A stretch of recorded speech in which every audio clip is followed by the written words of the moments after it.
Cheers, YouTube. And welcome to another episode of Shooting the Shit with the Rhino. Now, normally, Shooting the Shit with the Rhino, we'll have more than one person here to give other people's opinions. However, tonight, it's just me. Tonight, we're looking at a topic that has been brought up on several occasions in comments on videos. Tonight's topic is freshness, beer freshness, and reviews. There are a lot of reviews where I've gotten the argument that if a beer isn't super fresh, it doesn't warrant a review. And I understand your argument there because of the fact that a brewery wants you to drink the beer fresh. The beer tastes best, for the most part, fresh. And I guess when I said a brewery wants you to drink their beer fresh, that's for the most part. I mean, some breweries want you, like GLB's Beard of Zeus, they told you to age the beer for a year before you drank it.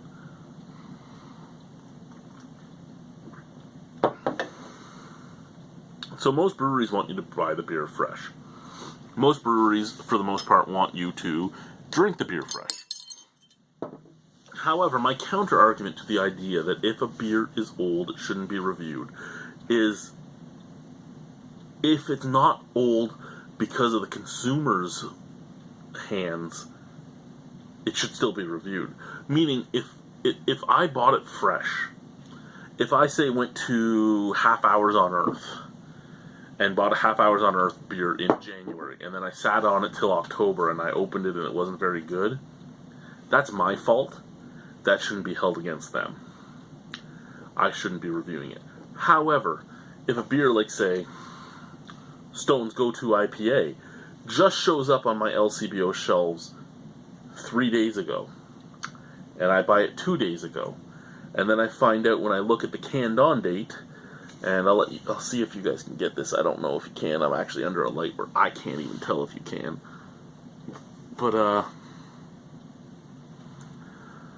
there it is. It's 09/11/16. So either September 11th, 2016, or November 9th. We're in North America, so I'm going September 11th. And its Best By date, which is only on there because of Canada and Australia, is 09/11/17. So 1 year from the day it was canned. If it was canned then, and just showed up on my shelves, and I just bought it, I think then it's fair for review. If it wasn't consumer neglect that made it old, it was brewery and retailer neglect that made it old, then it's fair game for a review, in my opinion. Basically, as a brewery, if you want your beer drank fresh and you want people to have a concept of your beer while it's fresh, you should not put your beer into streams of revenue that will not have it fresh when the consumer buys it. Meaning, if you're going to go out and sell it to, say you're in California and you're selling it to your distributor, and your distributor is selling it months later to somebody, get a new distributor, because your distributor is making people think horrible things about your beer because they're getting it old. If you're going to take it and you're going to sell it to the LCBO, knowing that the LCBO will, or easily being able to find out that the LCBO sits on a beer for 4 to 12 weeks before they even put it on a shelf, that's your fault as well. You as a company, you as the brewery, in my opinion at least, have to take responsibility for what happens to your beers from when it leaves your company to when it ends up in a consumer's hands. And if you're not willing to take responsibility for that, then you shouldn't be mad if somebody gets something old or something that hasn't been taken care of and reviews it or makes their opinion on your brewery based on that. That consumer paid hard-earned money for that beer or that beverage or that product. And if the people that are selling it to them haven't taken care of it, then you shouldn't be working with those people anymore. Case in point, my original thoughts on Railway City beers. Railway City did not filter their beer, they didn't pasteurize their beer went bad within 60 days, and that's while it was refrigerated. They started selling in the LCBOs. The LCBO only refrigerated at the time macro beers. Now some LCBOs have refrigeration rooms, but still not everything ends up in the refrigeration room. Some stuff ends up on the shelves still. Railway City beers would end up on the shelf. I bought the Railway City beers from the LCBO on the shelf. I drank the Railway City beers. They tasted like sour milk, vomit. They tasted like a lot of things because they had turned. People were angry at me. That's not what my beer tastes. Railway City should not have been selling it to a company that would not refrigerate it. If the company didn't know how to take care of the beer, it shouldn't be sold in there. And if all you're doing is trying to make your quick buck, then my representation of your product should not be looked down upon because you didn't want to take care of your product. That's basically what it comes down to. You're in charge of your product. I'm not in charge of your product. You're in charge of your product. If you are not, you can't hide behind the middleman anymore. Yes, the middleman's there, but you can't hide behind them. You have to hold that middleman to task. So if your beer has to be refrigerated and you sell it to 15 LCBO licensees, well, I shouldn't even say licensees. I'll explain a little bit more about the LCBO system shortly. But you get it into 15 different LCBOs. It's your job to go to those LCBOs and make sure your beer is refrigerated. If you're not doing that, then my sour milk review holds because you didn't care enough about the consumer to make sure your product was being taken care of. If you're from Stone and you want me drinking your beer fresh, I know you can't come to Ontario. Well, you could, but you're not going to. But if you're going to sell a beer to a company that's known to sit on things and leave them in their warehouse forever before they even tell their different locations that it's there, that's on you. It's not on me. It's on you. Don't sell to the LCBO. I love getting Stone beers, but if it's going to be something that has to be drank fresh, maybe you shouldn't sell it to the LCBO. Maybe you shouldn't. Choco Vesa there? It can age. Sell it to the LCBO. Go-to IPA? Not really something that probably should be aged. Don't sell it to the LCBO. Your Enjoy By whatever beers? Probably not something to be sold to the LCBO. But yeah, that's basically where I'm going here is if you are a brewery, I know it's easy to pass the buck. I know it's easier to say, hey, it was their fault, not ours. But you have to be taking care of your consumer, especially with the fact that there are so many breweries out there. Here in Ontario, there's over 200 craft breweries now. So if I go to the LCBO and I buy a beer that is turned or is super old, and I'm not fully aware that it's super old, and I drink it and I just don't like it, guess what? I'm just moving on to the next brewery. So it's in your best interest to take care of the consumer by holding the middleman responsible for things. Steam whistle. People don't love Steam Whistle. There's a lot of people that don't like Steam Whistle. That's perfectly fine. You don't like Steam Whistle, you don't like Steam Whistle. They have a crew that goes around to different LCBOs and different beer stores and pulls things off the shelf if they've gotten too old. That is taking responsibility. That is making sure that the consumer has the right thought about your product. Yeah, you might lose money, but in the long run, do you lose money or gain money if you make somebody love your product? If they try it and go, oh my god, that was good. Or do you make more money trying to go, hey, no, that's actually not how my beer tastes. You should go buy a fresh can. If you send me a fresh can, I'll drink it. But after I've drank it the first time, I'm not doing it again. If it cost me $3 something for a can of beer, and it was old, and I didn't like it, you can tell me all you want that I should really try a fresh can, but unless you're sending me that fresh can for free, I'm going to spend that $3 something on a new can of something else that I haven't had that actually might be better and might have had somebody that actually cared and forced somebody to take care of it. And I know it's hard. I'm not saying it's a roundabout situation. It's a roundabout situation that's hard to deal with. But at the same time, it's a situation that needs to be dealt with.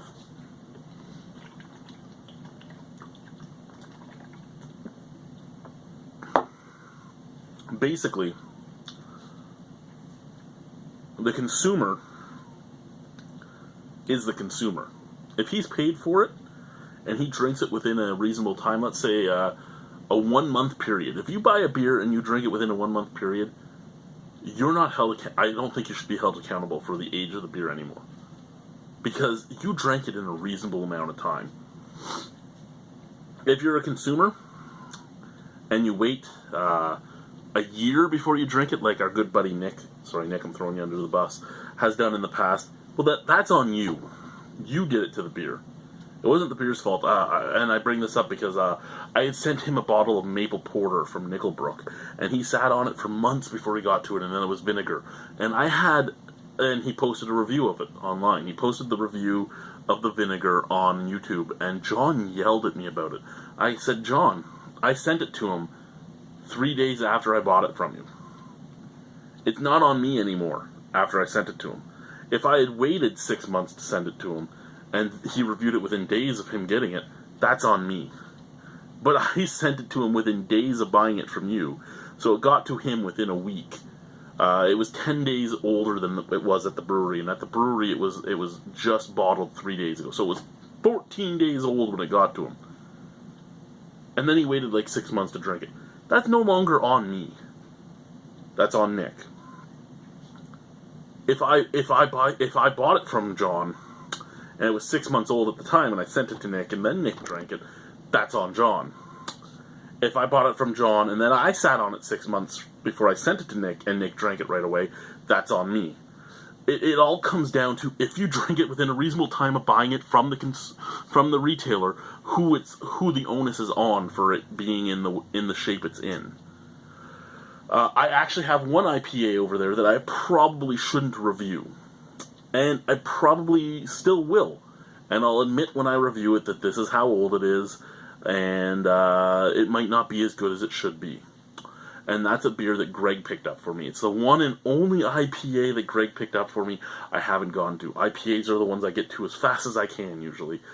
And it's from Refined Fool. So I feel bad, but I will give a caveat at the very beginning that this is not at its peak perfection. It's probably 3 months old now. It's just one that, it was a double IPA, it was a big bottle, it was one of the last 750s they made, and I just didn't want to get into a 750 of a 9% alcohol beer, because I'd have to drink it all, and then I wouldn't be able to review anything else. And so that one is on me. That one I cannot deny is on me. But this, I just bought this days ago. This is on the LCBO and on Stone. On the LCBO more than it's on Stone, but it's still on Stone because they sold it to the LCBO. The LCBO is notorious for this. Now here's the thing with the LCBO. I know the beer orderer for the LCBO I bought this at. Her husband and I tell her beers to bring in. The LCBO brings in a lot of beers every month. The LCBO does not send a memo to all the different LCBOs saying, hey, this beer is in. What the LCBO does is they just bring it in, and it's up to the individual LCBO outlets to order the beer in. So myself and my buddy Aaron know more about what beers are coming into her LCBO than she does. Well, are coming into the LCBO than she does. So we're telling her what to order. That's not a good way to do business. As soon as you're getting a new listing, you should be sending it to every LCBO and saying, we're getting this new listing, we have this many available, everybody can get an allotment of this. As LCBOs turn it down, the allotment opens up, who wants some? And that's the way it should go. And yeah, oh my god, it's going to take more time. It's going to take you 5 fucking minutes. Every month you bring out new beers. So what you do is once a month, on the first of the month, you send out an email. This is all the new beers coming out. Who wants any? And then they respond to you. And then they get their beer. And then the consumer gets their beer. And it doesn't sit in a warehouse for months before people even realize it's fucking there. That's what it comes down to. Before people even realize it's there. This was in the system for a month. So when this showed up at the LCBO, it was between 4 months and 2 months old. 2 months old and 4 months old, actually acceptable. 2 months more so than 4 months, but acceptable. So if this got on the shelves then, I would have had this right away. And it would have been better than 5 months or 3 months. If this is 3 months old, it probably tastes just a little different than it would have if it was fresh. If it was 5 months old, it tastes a lot different than it would have fresh. But this all comes down to the brewery and the retailer. And then you go to the US where it's a completely different thing, where the brewery sells to a middleman distributor who then sells to a retailer. So the distributor buys your beer. The distributor buys this. And then they sit on this for months. And then they sell it to Wegmans or somebody. And Wegmans puts it on the shelf. And it could be on the shelf for months. Again, it comes down then to, if you're willing to sell this that way, then it's your fault. I understand that you have to work within the system, but you have to work to change the system at the same time. You really do. You really do. To protect your business and to protect your customers, you have to work to change the system.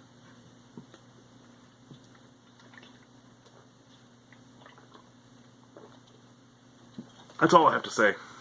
I have to go. What do you guys think? Bye.